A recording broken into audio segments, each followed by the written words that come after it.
Assalamualaikum warahmatullahi wabarakatuh. Baiklah saudaraku, semuanya kita belajar lagi aksara Jawa. Sekarang belajar membaca.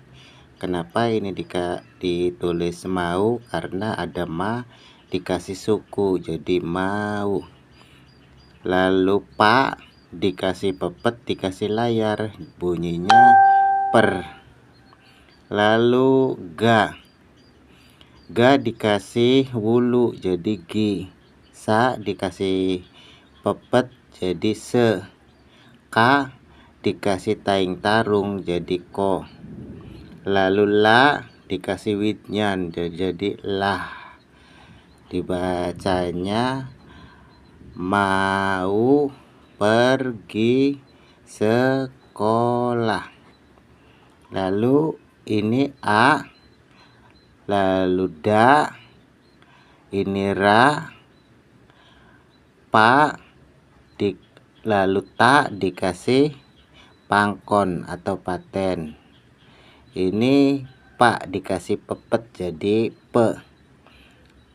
Lalu na dikasih pangkon jadi n.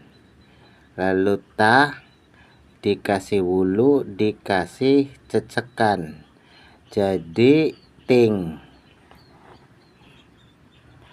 Ada rapat penting, begitu. Lalu ini ja, ga, ja, ra, lalu ka dikasih pangkon jadi ka. Jaga jarak. Ini a, lalu dikasih k, ini sandangan di bawah, ini k, jadi lalu dikasih suku jadi aku. Ini sa dikasih suku jadi su.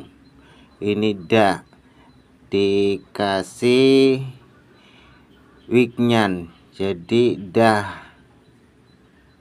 Ja, la, lalu na dikasih pangkon jadi n. Jadi dibacanya aku sudah jalan. Lalu ini sa dikasih suku jadi su. Ini ka, ini pa dikasih suku jadi pu. Ini la dikasih cecekan jadi lang. Ini da dikasih suku